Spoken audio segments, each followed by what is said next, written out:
विश्वासी के नाते हम जैवंत रूप में जी सकते हैं शरीर, संसार और शैतान पर। इस सीरीज के 7वें भाग में हम विश्वासियों को शैतान पर विजयी जीवन जीने के बारे में निर्देश पाते हैं। आज हम चर्चा करने वाले हैं शैतान पर जय के बारे में।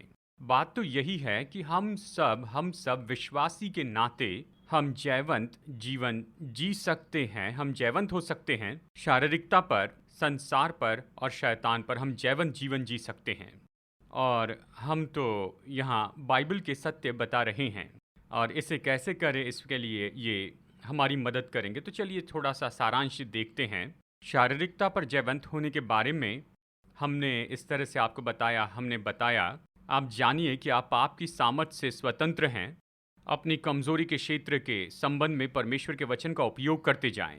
आत्मा में चले और शरीर को क्रूस पर चढ़ाए, यीशु को पहन ले और शरीर को कोई जगह न दें और दूसरे विश्वासियों को अपने साथ चलाएं। ये व्यवहारिक काम है जो हम कर सकते हैं कि शारीरिकता पर विजयी हो जाएं। और फिर पिछले रविवार हमने संसार के बारे में चर्चा की और बात तो ये है कि हम इस संसार में चुनौतियों और मुश्किलों का सामना करते हैं। हम संसार के प्रभाव और आकर्षण का सामना करते हैं और फिर संसार की चिंता और दबाव हैं और फिर परेशानी और सताव का सामना करते हैं। हम सब इसका सामना करते हैं।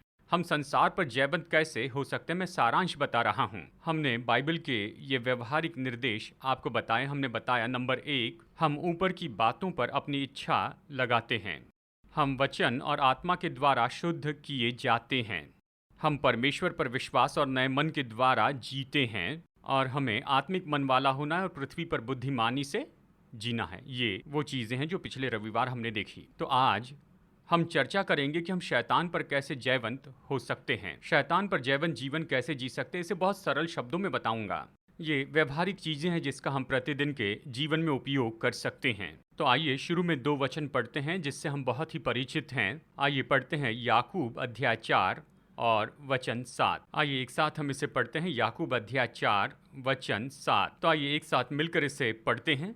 इसलिए परमेश्वर के अधीन हो जाओ और शैतान का सामना करो और वो तुम्हारे पास से भाग निकलेगा। आइए फिर पढ़ते हैं। इसलिए परमेश्वर के अधीन हो जाओ, शैतान का सामना करो और वो तुम्हारे पास से भाग निकलेगा। आइए साथ में पढ़ते हैं। पहला पत्रस अध्याय 5 वचन 8 और 9। पहला पत्रस अध्याय 5 वचन 8 और 9। और ये परिचित वचन है, तो आइए एक साथ मिलकर हम इसे पढ़ते हैं।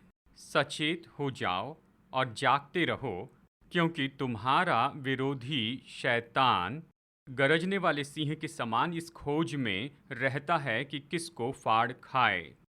विश्वास में दृढ़ होकर और ये जानकर उसका सामना करो कि तुम्हारे भाई जो संसार में हैं ऐसे ही दुख सह रहे हैं। तो ये वचन स्पष्ट बताता है इस जगह पर और दूसरी बहुत सी जगह पर कि हमारा एक विरोधी है, हमारा एक शत्रु है। तो जब तक हम इस पृथ्वी पर हैं तो एक शत्रु है कि उसका सामना करें, वो शैतान है। और बाइबल हमें बताती है कि उसका सामना करें।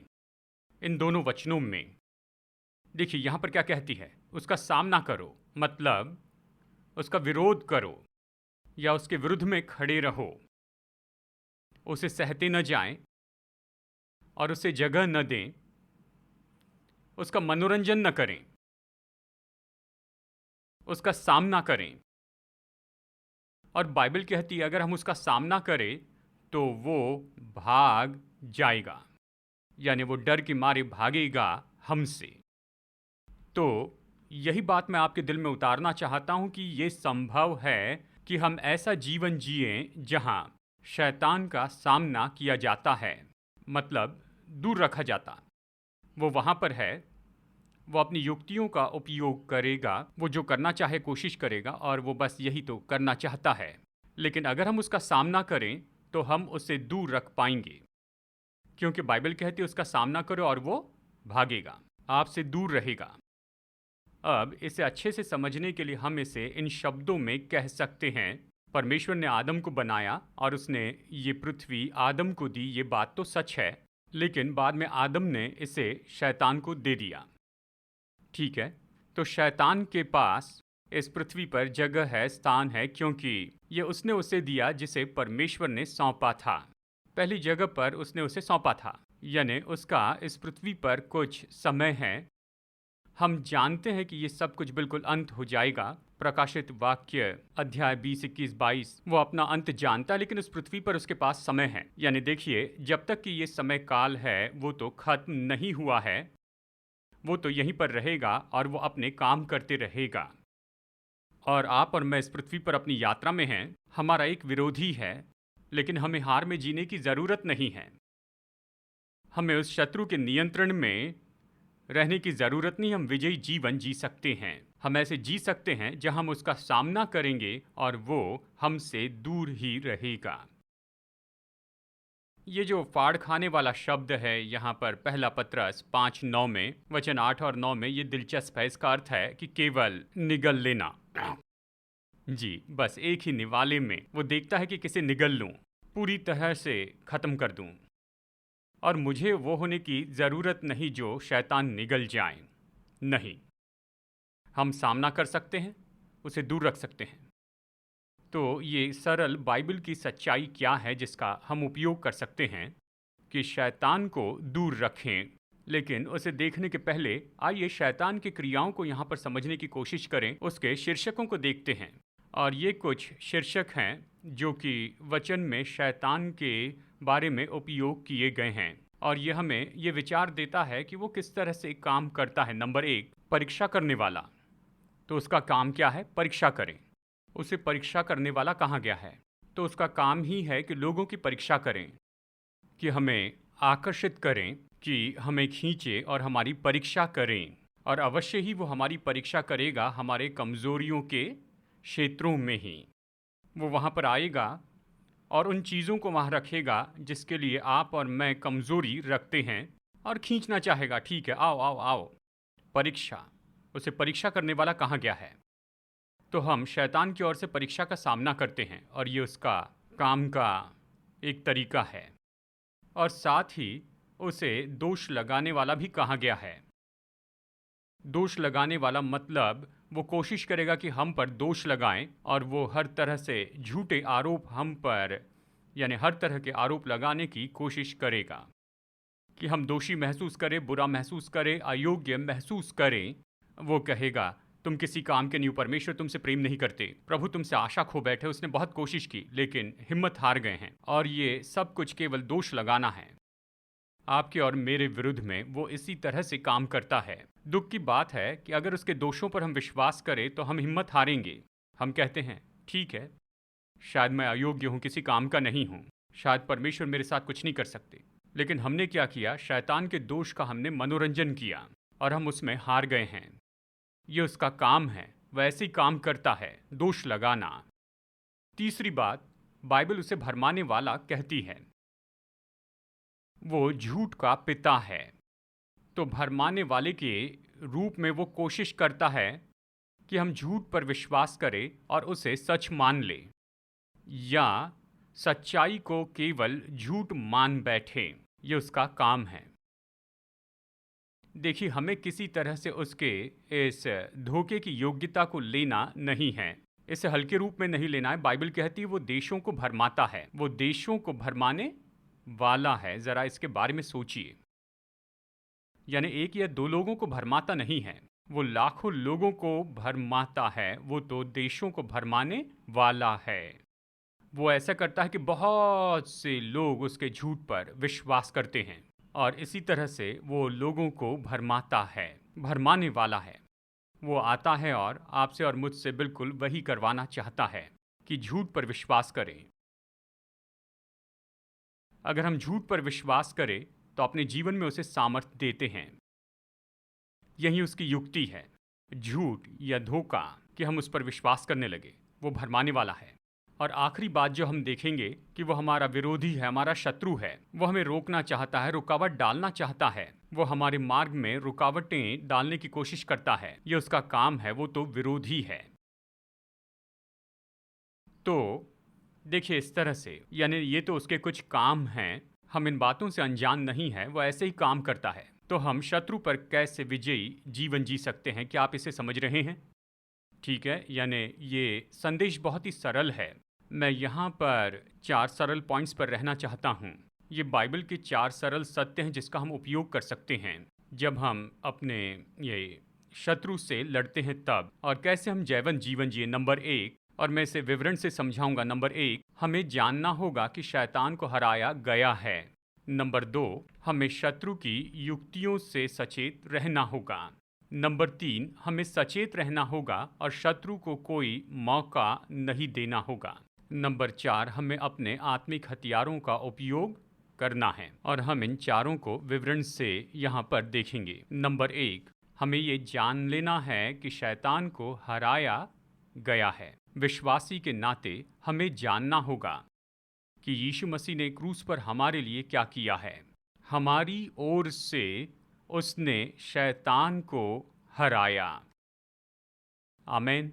जहाँ तक कि बाइबल की बात आती है, जहाँ तक कि बाइबल हमें सिखाती है, बाइबल हमें बहुत ही निश्चित शब्दों में बताती है कि शैतान को कुचल दिया गया है, उसे निकाल दिया गया है, उसे दोषी ठहराया गया है, उसे निहत्था किया गया है, और उसे नाश किया गया है, और उसे सामर्थहीन कर दिया है।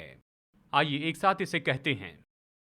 आइए एक साथ कहते हैं, शैतान को कुचला गया, निकाला गया, दोषी ठहराया गया, निहत्था किया गया, नाश किया गया और सामर्थहीन किया गया। इनमें से बहुत सी बातें हमने पहले ही आपको बताई हैं, लेकिन फिर से दोहराना अच्छी बात है ताकि हम इसे याद कर सकें, नहीं तो हम इन सच्चाइयों को भूल जाते हैं। और कुछ लोग, यानी देखिए हमेशा नए लोग आते हैं, अच्छा है कि इन बातों को दोहराए ताकि वो समझ सकें, और जिन्होंने इसे पहले सुना है याद दिलाना अच्छी बात है कि शैतान को कुचल दिया गया है, कुचला गया है, उसे निकाल दिया गया है,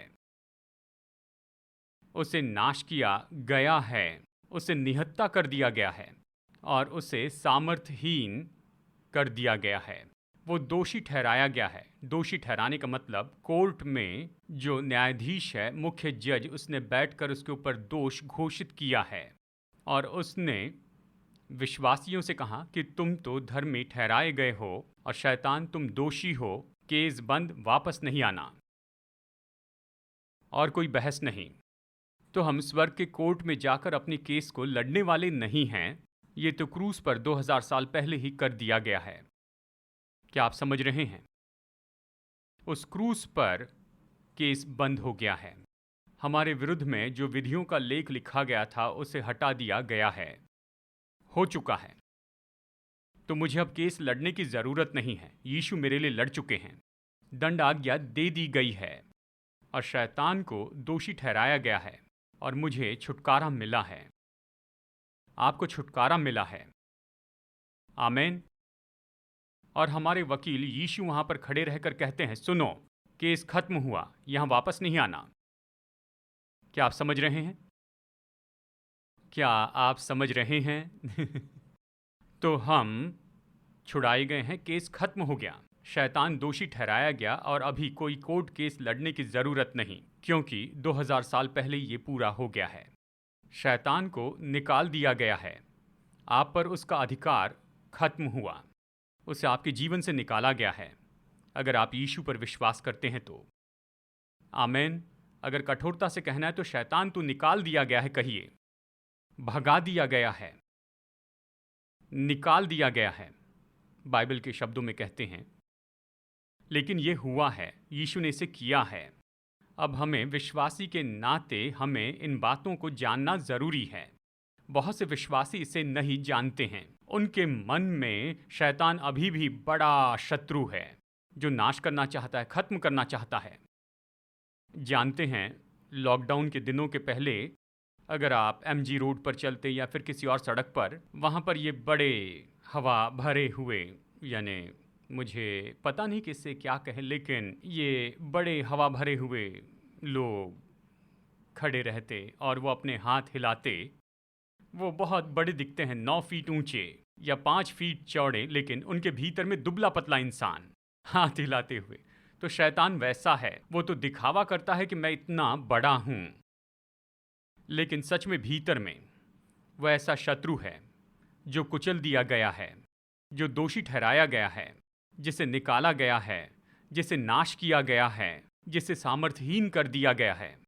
और जो लोग सच्चाई नहीं जानते हैं, उनके सामने इतना बड़ा दिखाई देता है, बड़ा सामर्थ्य होने का दिखावा करता।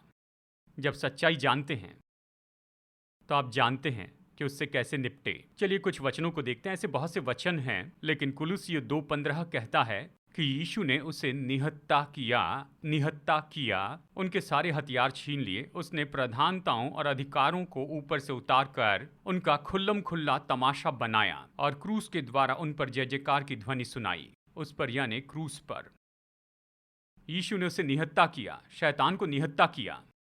उसने उनका खुल्लम खुल्ला तमाशा बना दिया, सामने लाया। कहा, लोगों इसे देखो। मैं चाहता हूं कि आकाश और पृथ्वी जान ले कि यह शैतान हराया गया है, शर्मिंदा किया गया और क्रूस पर यह किया गया। तो पौलुस रोमियो 16:20 में लिखकर कहता है, विश्वासियों से शांति का परमेश्वर, आइए एक साथ पढ़ते हैं। शांति का परमेश्वर शैतान को तुम्हारे पांव से शीघ्र कुचलवा देगा और हमारे प्रभु यीशु मसीह का अनुग्रह तुम पर होता रहे, आमीन। कहता है, विश्वासियों, तुम्हें इस जगह आना है जहां शैतान तुम्हारे पैरों के नीचे हो, तुम उस पर चलो। शांति का परमेश्वर शैतान को तुम्हारे पैरों के नीचे कुचलवा देगा। तो विश्वासी के नाते आपके पास अधिकार की समझ होनी चाहिए। आप समझे कि आपके पास अधिकार है, आप वहां पर स्वामी हैं और आपको शैतान पर हंसना चाहिए क्योंकि आप सच्चाई जानते हैं, आमीन। क्योंकि आप जानते हैं कि यीशु मसीह ने आपके लिए क्या किया है। कहिए, शैतान एक ही जगह है, मेरे बाटा के जूतों के नीचे यानी आपके पैरों के नीचे, वहां नीचे शत्रु के लिए केवल एक ही वो जगह है। क्या आप समझ रहे हैं? तो जानिए, ये पहली बात है, जानिए कि शैतान हरा दिया गया है। नंबर 2, शत्रु की युक्ति से सचेत रहिए। फिर से इन बातों को हमने आपको पहले भी बताया है, यानी पहले के कुछ सालों में। यानी शत्रु की युक्तियों के बारे में सचेत रहें। बाइबल 2 कुरिन्थियों 2:11 में कहती है, ये कहता है कि शैतान का हम पर दांव न चले, क्योंकि हम उसकी युक्तियों से अनजान नहीं हैं। तो हम नहीं चाहते कि शत्रु हमसे लाभ उठाए, कि वो हमसे लाभ उठाए। अगर हम उसकी युक्ति और उसके कामों से अनजान हैं, जिस तरह वो काम करता है, तो वो लाभ उठाएगा। लेकिन विश्वासी के नाते आपको उसकी युक्तियों से अनजान रहने की जरूरत नहीं और आपको सचेत रहना है। देखिए, शत्रु ऐसे ही काम करता है। शत्रु कैसे काम करता है? सारांश में 3 ही तरीके से। नंबर 1, वो दिमागी खेल खेलता है। शैतान हारा हुआ है तो वो इतनी परेशानियां कैसे ला रहा है? क्योंकि वो लोगों के साथ दिमागी खेल खेलता है। ठीक है, उनके दिमाग के क्षेत्र में वो अपनी परीक्षाएं रखता है, जहां वो दोष लगाता है, अपने भरमाने वाली बातें लाता है, उनको वो उकसाते जाता है, उनके मन के क्षेत्र में ये सारे विचार लाता है, दिमागी खेल खेलता है। उन दिमागी खेल का हम सामना कर सकते हैं सत्य के द्वारा, परमेश्वर के वचन का सत्य। और इसलिए हमें विश्वासी के नाते बाइबल के साथ रहना जरूरी है। हम भविष्यवाणी पर विश्वास करते हैं, स्वप्न दर्शन पर विश्वास करते हैं, पर हम भविष्यवाणी से जीते नहीं हैं। हम स्वप्न और दर्शन से नहीं जीते हैं, लिखित वचन के द्वारा जीते हैं। क्योंकि हर एक दर्शन और हर एक भविष्यवाणी का जो वचन है, जो भी इन दिनों में लोग कहते हैं, उन्हें परमेश्वर के वचन से परखा जाना चाहिए। और ये कहते हुए मुझे दुख होता है कि कुछ विश्वासी वचन में इतने उथले हैं, लेकिन वो सबके दर्शन और उनकी भविष्यवाणी अच्छे से जानते हैं। ये शर्म की बात है। वो सब बंद कीजिए, सत्य को जानिए, परमेश्वर का वचन जानिए। क्योंकि अगर आप सबकी भविष्यवाणी जानेंगे और बाकी सबके स्वप्न और दर्शन को आप जानेंगे, ये नामधारी आत्मिक अनुभव हैं। और अगर आप वचन नहीं जानते हैं तो आपके पास कोई बुनियाद नहीं है कि उन्हें जांचें, और आप शैतान को बड़ा खुला द्वार देते हैं कि वो आपको भरमाए। क्या आप सुन रहे हैं? तो सबसे पहले परमेश्वर के वचन की सच्चाई में स्थापित होइए, क्योंकि शैतान दिमागी खेल खेलता है। वो झूठ लाता है, वो तो झूठ का पिता है, पैकेज के रूप में लाता है। झूठ ऐसे सच्चाई के जैसे दिखाता है, वो झूठ को ऐसे दिखाता है जैसे मानो वो सच है। और अगर आप सत्य नहीं जानेंगे तो इस झूठ को निगल लेंगे। तो इस दिमागी खेल से लड़ने के लिए ज़रूरी है कि वचन जाने और प्रभु के वचन में स्थापित हो जाएं। वचन में, क्योंकि वो दिमागी खेल खेलता है। दूसरी बात, शत्रु खुले द्वार ढूंढता है। वो चोर के जैसे है। चोर क्या करता है? वो देखता है कि लोगों ने कहाँ द्वार खोले रखे हैं, खिड़की खुली रखी है, मैं कहाँ से भीतर जा सकता हूँ, वो ढूंढता है। शैतान भी यही करता है, हमारे जीवन में खुले द्वार ढूंढता है और पाप खुला द्वार छोड़ देते हैं। जब हम जानबूझकर पाप करते जाते हैं तो ये खुला द्वार है शैतान के लिए। क्या आप सुन रहे हैं? तो हमें द्वार बंद रखने हैं। आपके जीवन के हर द्वार बंद रखने हैं। शैतान के लिए कोई प्रवेश नहीं। तो अपने जीवन के द्वार बंद रखिए। वो खुले द्वार ढूंढता है, वो चोर है, भीतर आना चाहता है। उन खुले द्वारों से वो ऐसे मौकों का इंतजार करता है। जिस पल हम कुछ गलत करते हैं तो तुरंत ही पश्चाताप कीजिए। कहिए, प्रभु क्षमा कीजिए, मैंने गलत किया है, पश्चाताप करता हूं। द्वार बंद करें। शैतान तेरी कोई पहुंच नहीं। देखिए, पश्चाताप शब्द मेटोनोनिया ग्रीक में, इसका अर्थ है कि अलग सोच रखें। पश्चाताप का मतलब है कि अलग सोचना है। अगर हम अलग तरह से सोचना शुरू न करें तो पश्चाताप शुरू नहीं हुआ है। आप पश्चाताप का ड्रामा कर सकते हैं, यानी वेदी पर आते हैं और आंसू बहाते हैं। वो सब ड्रामा है, क्योंकि जब तक अलग तरह से नहीं सोचना शुरू किया आपने पश्चाताप नहीं किया। मैं फिर से बता दूं, जब तक कि आपने अलग सोचना शुरू नहीं किया तो आपने पश्चाताप नहीं किया है, क्योंकि पश्चाताप शब्द का अर्थ है कि अलग तरह से सोचने लगें। क्या आप समझ रहे हैं?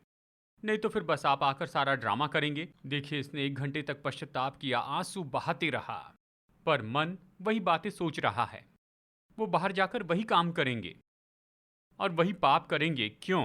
क्योंकि उसने सबसे पहले ये बात नहीं मानी है कि वो जो भी कर रहे हैं वो गलत था, और इसने निर्णय नहीं लिया है कि अपने पाप के बारे में बिल्कुल अलग तरह से सोचे। तो पश्चाताप का ये ड्रामा, इसका कोई अर्थ नहीं है जब तक आप उस पाप के बारे में अलग तरह से सोचने का निर्णय न लें। पश्चाताप तो बस यही है। अब पश्चाताप का जो फल है वो आपके चरित्र को बदलेगा। इस तरह से हम कह सकते हैं कि आपने पश्चाताप किया है। जब आपका व्यवहार बदलता है, ये तो पश्चाताप के फल होते हैं। पता नहीं क्यों मैं इसमें आ गया, लेकिन चलिए मुख्य बात में वापस चलते हैं। मुख्य पॉइंट तो ये था, दरवाजे बंद रखिए। हमने यहीं पर शुरू किया, यानी अगर हम कुछ गलत करते हैं, पश्चाताप करें, दरवाजा बंद करें। याद रखिए, पश्चाताप का अर्थ है उसके बारे में अलग तरह से सोचना है। ठीक है, द्वार बंद करें, शैतान नहीं आ पाएगा। तो शैतान खुले द्वार ढूंढता है। और फिर तीसरी बात, उसकी युक्ति का तीसरा भाग, यानी वो उल्लंघन करता है और समय समय पर कोशिश करता है कि ऐसा काम करे जिसकी उससे अनुमति नहीं दी गई है। और तभी आपको जानना है कि जो कुछ बाइबल कहती है वो तो आपका है, क्योंकि अगर हम नहीं जानते कि बाइबल क्या कहती कि ये हमारा है, तो फिर हम शैतान की चीज़ों को ले लेंगे। यानी देखिए, बाइबल कहती है कि शैतान को कोई जगह न दो, तो हम शैतान को जगह देते, जबकि हमें उसे जगह नहीं देनी चाहिए, क्योंकि वो घुसपैठ करने वाला है, उल्लंघन करने वाला है। वह ऐसी जगह और भूमि पर आना चाहता है जहां पर उसे अपने पैर रखने नहीं चाहिए।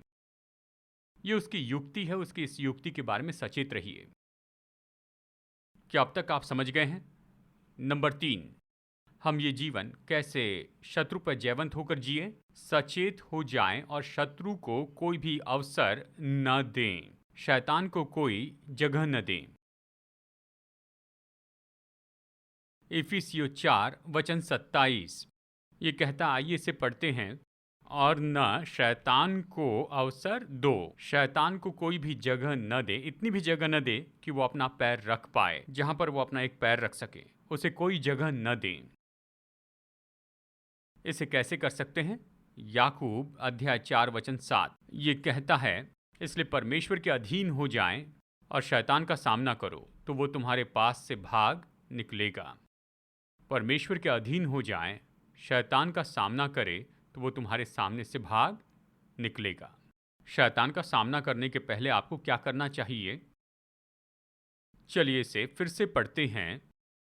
परमेश्वर के अधीन हो जाए, शैतान का सामना करे तो वो भाग निकलेगा। तो शैतान का सामना करने के पहले हमें क्या करना चाहिए? अगर परमेश्वर के अधीन ना हो तो हम शैतान को बांध सकते, खोल सकते हैं, उसे खोल सकते, बंद कर सकते हैं। हम जितना चाहे उतना तमाशा कर सकते हैं, पर उससे कुछ भी होने वाला नहीं। क्यों? क्योंकि हमने पहला काम नहीं किया, जो कि परमेश्वर के अधीन होना है। अधिकार अधीनता के द्वारा ही बहता है। जब हम प्रभु के अधीन हो जाते हैं तो उसका अधिकार हमारे द्वारा बहता है। जब हम उसके अधीन नहीं होते हैं तो उसका अधिकार नहीं बहता है, और इसलिए हम प्रभावहीन होते और शत्रु का सामना नहीं कर पाते हैं। लेकिन प्रभु के अधीन हो जाए, हर एक चीज, अपना सारा अस्तित्व उसके अधीनता में लाए। पिता, मैं अपना जीवन आपके चरणों पर रखता हूँ। मेरे जीवन का हर एक क्षेत्र मैं चाहता हूँ कि आपके अनुसार हो। मैं चाहता हूँ कि मेरी सोच और लोगों के साथ का मेरा संबंध, मैं चाहता हूँ कि मेरा व्यवहार और मेरे जो शब्द हैं, पैसों का प्रबंधन, समय का प्रबंधन, अपने तंदुरुस्ती का भंडारीपन, अपने स्रोतों का भंडारीपन, मैं चाहता हूँ कि सब कुछ प्रभु आपकी अधीनता में हो। जब हम ऐसा जीते हैं और फिर शत्रु का सामना करते हैं तो उसे भागना होगा, क्योंकि अधिकार अधीनता के द्वारा बहता है। तो यानी कैसे हो सकता है कि हम शैतान को कोई जगह न दें, यानी कोई अवसर न दें, और हम परमेश्वर की अधीनता की जगह पर रहते हैं? अपना जीवन उसके साथ में जोड़ दीजिए, उसके वचन और उसकी अधीनता में लाइए। जब हम परमेश्वर की अधीनता में रहते हैं तो सच में परमेश्वर के गुप्त स्थानों में वास करते हैं। और जो परम प्रधान के छायावे स्थान में बैठा रहे, वो सर्वशक्तिमान की छाया में ठिकाना पाएगा। बाइबल कहती कि तुम्हारे निकट 1000 और तुम्हारे दाहिनी ओर 10,000 गिरेंगे, लेकिन वो तुम्हारे निकट नहीं आएंगे। तो अधीनता की आपकी जो जगह है वही तो वो गुप्त स्थान है। यहीं पर आप उस सर्वोच्च के गुप्त स्थान में वास करते हैं। तो अपने जीवन का हर एक भाग परमेश्वर की अधीनता में रखिए। अगर कुछ अलाइनमेंट के बाहर जाए तो उसे वापस ले आए। प्रभु माफ करना, इसे मैं ठीक करता हूँ। अगर मैंने कुछ गलत किया है तो उसे अधीनता में लेकर आइए, क्योंकि यही तो आपके अधिकार का स्थान है। जब परमेश्वर की अधीनता में जीते हैं तो शैतान से डरने की जरूरत नहीं। और फिर अंत में नंबर 4, कि हमें अपने आत्मिक हथियारों का उपयोग करना है। बाइबल हमें ये बताती है, अभी हमने पढ़ा पहला पत्रस 5, 8 और 9, सचेत हो और जागते रहो, क्योंकि तुम्हारा विरोधी शैतान गरजने वाले सिंह के समान, वचन 9, विश्वास में दृढ़ होकर उसका सामना करो। विश्वास में दृढ़ होकर उसका सामना करो। हमें सामना करना है, और परमेश्वर ने हमें हथियार दिए हैं कि शत्रु के विरुद्ध खड़े रहें, कि शत्रु का सामना करें और कहे शैतान यहाँ तेरे लिए जगह नहीं। पर हमें उन हथियारों का उपयोग करना है, हमें उन हथियारों को लेकर उसका उपयोग करना है। और मैं यहाँ पर हमारे हथियारों के बारे में बताऊंगा। इसका पूरा अध्ययन तो नहीं करेंगे, लेकिन इसके बारे में बता दूं। यहाँ पर 7 बातें हैं। नंबर 1, यीशु का नाम। आप जानते हैं यीशु का नाम। तो जब हम कहते हैं यीशु के नाम में शैतान, तो आप कह रहे हैं मैं यहाँ पर खड़ा हूँ, यीशु मेरे जीवन में कौन है इसके आधार पर, यीशु ने क्रूस पर जो किया उसके आधार पर मैं यहाँ पर खड़ा हूँ, मैं उसके अधिकार में यहाँ पर खड़ा हूँ। ये बहुत सामर्थी है प्रभु यीशु मसीह के नाम में। और फिर दूसरा है परमेश्वर का वचन। ये परमेश्वर का वचन है, लिखा हुआ वचन। इसे सोचिए, यीशु जो अनंत काल के वचन है, सृष्टि करता है, जब वो इस पृथ्वी पर चले और जब शैतान उनकी परीक्षा के लिए आया, यीशु कह सकते थे शैतान तुम्हें किसने बनाया पता है, चले जाओ।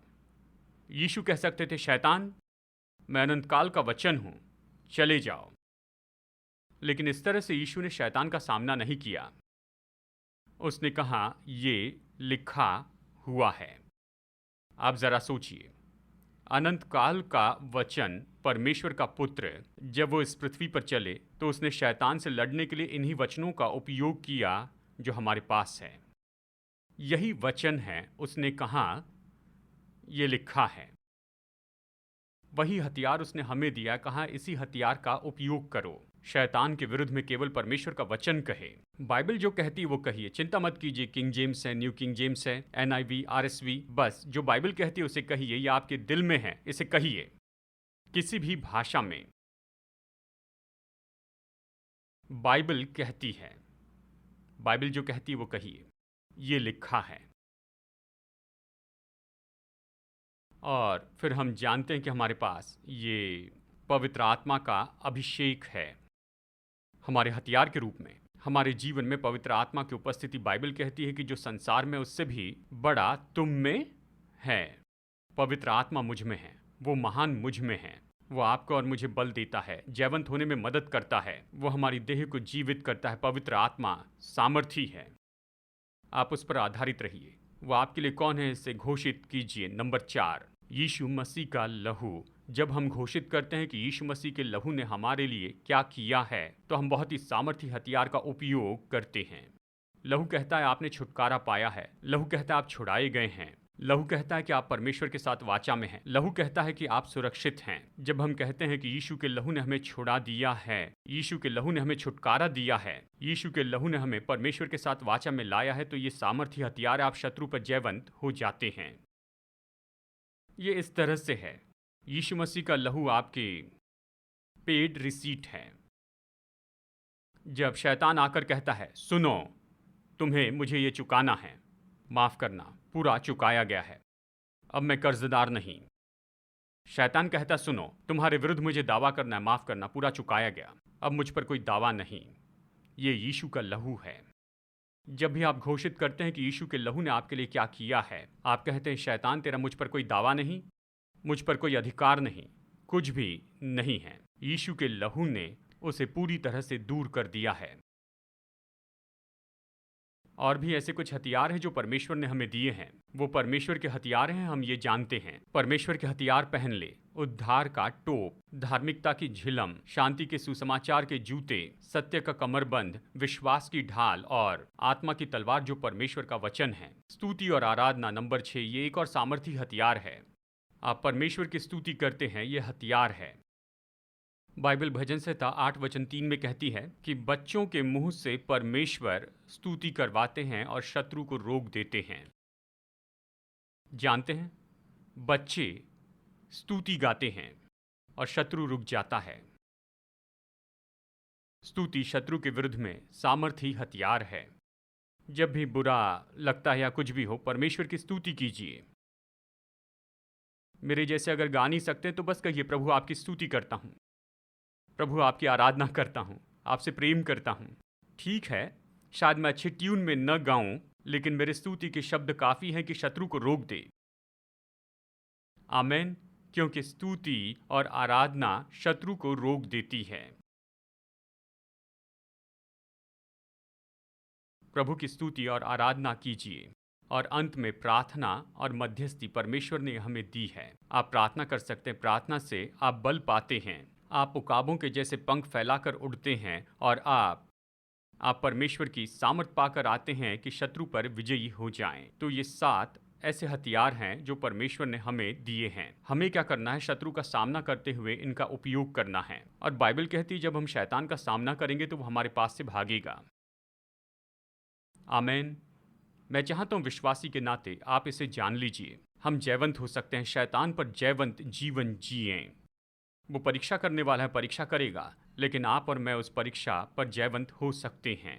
वो दोष लगाने वाला है, लेकिन हम उस पर जयवंत हो सकते हैं। वो धोखा देने वाला है, उसके धोखे पर आप जयवंत हो सकते हैं। वो हमारा विरोधी है, लेकिन आप उसके उन सारे विरोधों पर जयवंत हो सकते हैं जो हमारे विरुद्ध में वो लाता है। आमेन। मैं चाहता हूं कि हमारे पास्टर यहाँ पर सामने आए, हम प्रार्थना करेंगे और प्रभु की सेवा करेंगे।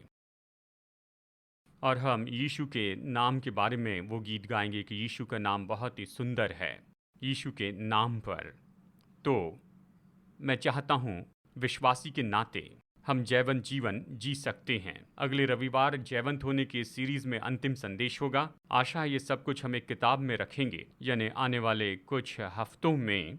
ये सच में बहुत ही महत्वपूर्ण संदेश है हम विश्वासी के लिए, कि हम जानें कि हम जयवंत जीवन जी सकते हैं। हम यही तो देखना चाहते हैं। हम देखना चाहते हैं कि परमेश्वर की हर एक संतान जयवंत जीवन जिए, शारीरिकता पर जयवंत, संसार पर जयवंत और शैतान पर जयवंत और विजयी जीवन जिए। आमेन। हम सब ये कर सकते हैं। हम जयवंत जीवन जी सकते हैं। अभी हम यहाँ पर प्रार्थना करेंगे। आप प्रार्थना के समय बैठे रह सकते हैं और जब हम आखिरी में प्रार्थना करेंगे तब उस समय आप खड़े हो जाइए। मैं प्रार्थना करना चाहता हूँ। आइए हम प्रार्थना करें। सबसे पहले प्रार्थना करेंगे हम में से उन लोगों के लिए जो शैतान के दिमागी खेल का सामना कर रहे हैं और आप जानते हैं कि आप ऐसे झूठ सुनते आ रहे हैं। ये शत्रु से है, वो तो झूठ का पिता है। वो सारी परीक्षाएं ये शत्रु से हैं। ये सब जो आपके मन पर हमला करते जा रहे हैं ये शत्रु से है, उसका दिमागी खेल। और जो सत्य के बारे में वो कहता है कि ये झूठ है और झूठ को वो बताता है कि ये सत्य है, ये शत्रु है। हम प्रार्थना करेंगे। आइए प्रार्थना करते हैं। आप वही कीजिए जो बाइबल कहती। बाइबल हमें बताती है 2 कुरिन्थियों 10:4 में, हमारे युद्ध के हथियार शारीरिक नहीं है परंतु परमेश्वर के द्वारा सामर्थी है कि दृढ़ गढ़ों को ढा दे। इसलिए हम कल्पनाओं का और हर एक ऊंची बात का जो परमेश्वर की पहचान के विरुद्ध में उठती है खंडन करते हैं। ये प्रभु वचन है। और हर एक भावना को कैद करके मसीह का आज्ञाकारी बना देते हैं। आज सुबह जैसे आप यहाँ पर बैठे हैं, आपने सच्चाई सुनी है। शैतान दिमागी खेल खेलता। आप उन गलत विचारों का सामना करें, उसे दूर करें। परीक्षा के विचार, आकर्षित करने वाले विचार, उकसाने वाले विचार, दोष लगाने वाले विचार, इनका इनकार करें। उन विचारों को स्वीकार न करें। परमेश्वर आप पर दोष नहीं लगाते हैं, वो आप पर आरोप नहीं लगाते, वो तो आपके लिए हैं। अभी प्रभु यीशु मसीह के नाम में हम निकाल देते हैं हर एक गलत विचार को, हर एक दिमागी खेल जो शैतान खेलना चाहता है, उन विचारों को हम निकाल देते हैं। धोखे का इनकार करते हैं, शत्रु के झूठ का हम इनकार करते हैं। हम हर एक विचार को बंदी बनाते हैं और उसे यीशु का आज्ञाकारी बनाते हैं वचन के द्वारा।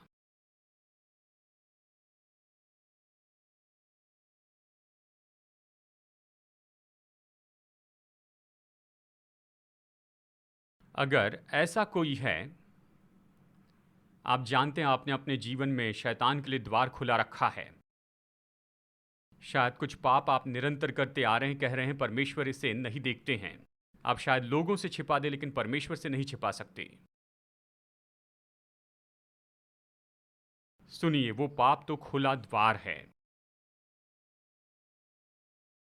शत्रु वहां से भीतर आएगा और बहुत ही जल्दी गड़बड़ी कर देगा। विश्वासी के नाते बाइबल हमसे कहती है कि शत्रु शैतान को कोई जगह न दो। शून्य यानी कोई जगह न दें। हम नहीं चाहते हैं कि हमारे जीवन में किसी तरह से शैतान प्रवेश कर पाए। अगर यहां पर कोई हमें देख रहा है, अब पश्चाताप का समय है। द्वार कैसे बंद करेंगे? पश्चाताप कीजिए। पश्चाताप का मतलब क्या है? अलग सोचें और इसे अपनी क्रियाओं में दिखाएं।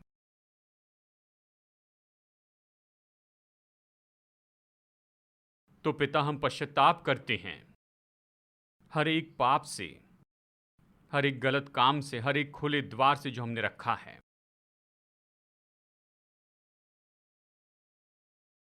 कई बार जब हम लोगों के विरुद्ध में कड़वाहट रखते हैं, वो हमारे जीवन में खुला द्वार होता है। उस बात को आप दूर कीजिए।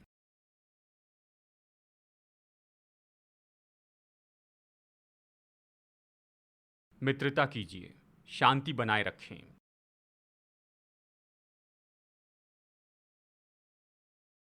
और हर एक द्वार बंद कर दीजिए और अलग सोचिए।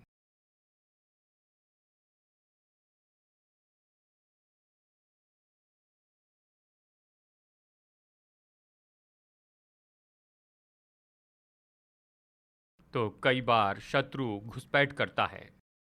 वह ऐसी जगह पर आना चाहता है जहाँ पर उसे नहीं आना चाहिए, जहाँ अनुमति नहीं ऐसी जगह पर आना चाहता है, लेकिन हमें उससे लड़ना है। हमें जानना है कि हमारा क्या है। हमारी आत्मा, प्राण और देह परमेश्वर की है। तो अब इस समय हम शैतान का सामना करते हैं। अगर कोई घुसपैठ हुई है या कुछ उल्लंघन किया गया है हमारे विरुद्ध में, यीशु के नाम में मैं शैतान के विरुद्ध में खड़े रहता हूं।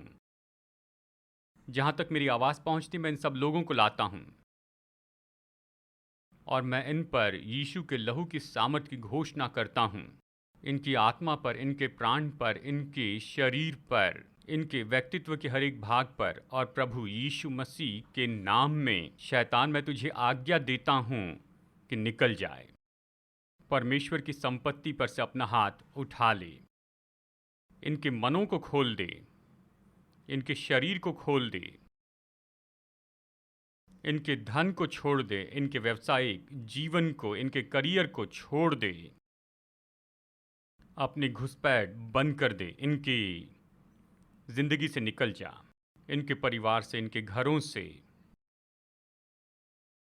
हम घोषित करते हैं कि ये सब परमेश्वर की संपत्ति है और हम तुझे निकाल देते हैं इन सारे क्षेत्रों से यीशु मसीह के सामर्थी नाम में, यीशु मसीह के सामर्थी नाम में। तो आइए हम सब लोग खड़े हो जाएं। यीशु मसीह के सामर्थी नाम में हम यीशु का नाम कहते चले जाएंगे। ये नाम तो सामर्थ का नाम है, ये नाम तो जीवन का नाम है, ये तो उसका नाम है जिसने शत्रु को कुचल दिया है। ये ऐसा नाम है जो हमारे विजय की गारंटी देता है। ये नाम तो ऐसा नाम है जो कि अधिकार से भरा हुआ है। ये ऐसा नाम है जो शैतान और उसके सारी दुष्ट आत्माओं को कांपने लगाता है। ये ऐसा नाम है जिसने हमें पूरे स्वामित्व के उस स्थान पर रख दिया है। शत्रु के ऊपर हमें रखा है, इसलिए हम यीशु का नाम कहते जाएंगे। आइए इस समय हम प्रार्थना करें। हम सामान्य प्रार्थना करेंगे चंगाई के लिए और छुटकारे के लिए। और ये वचन जो आपने पाया है आप इसे थाम लीजिए। और अगर इस सभा में आपके साथ अभी कुछ हुआ है तो आप निश्चय सामने आइए और हम आपकी गवाही सुनना चाहते हैं। किसी तरह से इसके द्वारा आपकी सेवकाई हुई, बस आप कहिए मैं गवाही देना चाहता हूँ या चाहती हूँ। सामने आइए और हम कुछ समय बिताएंगे कि उन गवाहियों को सुने। ठीक है, तो आइए प्रार्थना करें। सामान्य प्रार्थना करेंगे। जहाँ भी आपको चंगाई चाहिए वहाँ पर आप अपना हाथ रखिए। और यहाँ कुछ विशेष परिस्थितियों के बारे में बताया है। अगर जहाँ भी आपको परेशानी है उस जगह पर हाथ रखिए। आप वहाँ हाथ रखिए। हम चंगाई के लिए विश्वास करेंगे। पिता, आपका वचन कहता है कि हमारी देह तो मसीह के अंग हैं। यहाँ उपस्थित हर एक शारीरिक देह तो मसीह यीशु का अंग है। और इसलिए शैतान, मैं घोषित करता हूँ कि परमेश्वर के लोगों के शरीर पर तेरा कोई अधिकार नहीं है। प्रभु के लोग जो ऑनलाइन देख रहे हैं उनके शरीर पर तेरा कोई अधिकार नहीं। अभी इस समय जहाँ भी आप हैं मैं आप पर परमेश्वर की चंगाई कहता हूँ। मैं कमजोरी की हर एक आत्मा पर अधिकार लेता हूँ। हर एक आत्मा जो परेशानी और बीमारी लाती है, मैं आज्ञा देता हूँ कि अभी निकल जाए, अभी इसी समय निकल जाए। पुरानी बीमारियां चली जाए। यहाँ तक कि ऐसे परेशानी जो कि जन्म से ही है उससे ये चंगे हो जाएं। प्रभु यीशु के नाम में, प्रभु यीशु के नाम में हम एक साथ सहमत होते हैं और घोषित करते हैं कि यहाँ उपस्थित हर एक देह मसीह की देह का भाग है। मसीह की देह में न कोई बीमारी है, न कोई रोग है, न कोई यातना है, न पीड़ा है। इसलिए शैतान परमेश्वर की संपत्ति पर से अपना हाथ हटा ले। मैं अभी चंगाई की आज्ञा देता हूँ। मैं आज्ञा देता हूं कि ट्यूमर अभी गायब हो जाए, अभी सूख जाए, जड़ से सूख जाए। मैं आज्ञा देता हूं कि ट्यूमर गायब हो, गांठ निकल जाए, गायब हो जाए प्रभु यीशु के नाम में। गांठ गायब हो जाए प्रभु यीशु मसीह के नाम में। प्रभु, आपकी चंगाई के लिए धन्यवाद देते हैं। किसी को यहाँ पर श्वास या कहिए सूंघने की समस्या है, आप अभी चंगे हुए हैं यीशु के नाम में, उससे चंगे हो चुके हैं। इसी समय यीशु के नाम में हम चंगाई खोलते हैं इन सब के लिए। अगर आपके हाथ को चोट लगी थी और उसके कारण हाथ हिला नहीं पाते हैं या लकवा हुआ था तो अपना हाथ अभी बढ़ाइए, हिलाकर इसे देखिए, विश्वास से अपना हाथ बढ़ाइए। शायद इस तरह से कसाव में रहा है लेकिन आप अपना हाथ बढ़ाइए, अपना हाथ ऐसे बढ़ाइए। प्रभु की चंगाई की सामर्थ अभी बहने लगे और अभी इनमें मूवमेंट आए और ये पूरी तरह से ठीक हो जाए। अभी इसी समय प्रभु यीशु मसीह के नाम में पिता हम धन्यवाद देते हैं, क्योंकि हर एक शारीरिक देह जो है ये तो मसीह की देह के अंग हैं। देह तो प्रभु के लिए है और प्रभु देह के लिए हैं। यहोवा राफा हमारी देह के लिए है। यहोवा राफा हमारी देह के लिए है। हमारे सिर से लेकर हमारे पैर के तलवे तक हमारी देह चंगी हो चुकी है, देह परिपूर्ण हो चुकी है, हमारी देह बलवान है। धन्यवाद देते हैं पिता, धन्यवाद देते हैं प्रभु। हम धन्यवाद देते हैं, अपनी चंगाई ले लेते हैं। तो आइए एक साथ मिलकर कहते हैं, मेरी देह प्रभु के लिए है और प्रभु मेरी देह के लिए है। मेरी देह तो मसीह की देह का अंग है। मसीह यीशु में कोई बीमारी नहीं है। मेरी देह में बीमारी के लिए जगह नहीं है। मेरी देह तो भाग है मसीह की देह का। यीशु के नाम में आमेन, आमेन, आमेन। तो यहाँ पर कोई गवाही है क्या? अभी यहाँ पर आपके साथ कुछ हुआ? अभी आपके साथ यहाँ कुछ हुआ? अगर आप गवाही देना चाहते हैं तो हम आपको कुछ समय देते हैं। तो बस अगर कुछ हुआ तो यहाँ पर सामने आइए। आपने चंगाई पाई, प्रभु ने सेवा की, आप बिल्कुल शर्माइए नहीं, आगे आकर गवाही दीजिए अगर अभी इस समय कुछ हुआ है। नहीं तो फिर हम सभा खत्म करेंगे। आप ईमेल से अपनी गवाही भेज सकते हैं। आप अपने घर जाइए और कुछ दिनों तक जांचिए, डॉक्टर से चेक कीजिए, ये सब कुछ करना ठीक है, और फिर अपनी गवाही भेजिए। ठीक है, हम सभा खत्म करने वाले हैं। बेनेडिक्शन लेते हैं। हमारे प्रभु यीशु मसीह का अनुग्रह और हमारे पिता परमेश्वर का प्रेम और वो मधुर और सामर्थ देने वाली, बने रहने वाली, बल देने वाली, तसल्ली देने वाली पवित्र आत्मा की उपस्थिति और उसकी संगति हम सबके साथ हमेशा बनी रहे, यीशु के नाम में। और सब लोग कहें आमेन, आमेन। संदेश सुनने के लिए धन्यवाद। हम विश्वास करते हैं कि ये संदेश आपके लिए आशीष रहा। अधिक मुफ्त के स्रोत पाने के लिए, जिनमें संदेश, सरमन नोट्स, पब्लिकेशंस के लिए लॉग कीजिए apcwo.org पर। बैंगलोर के एपीसी बाइबल कॉलेज की जानकारी पाने के लिए कृपया विजिट करें apcwo.org पर। याद रखिए, all peoples church Bangalore app को डाउनलोड कीजिए ऐप या गूगल प्ले स्टोर से।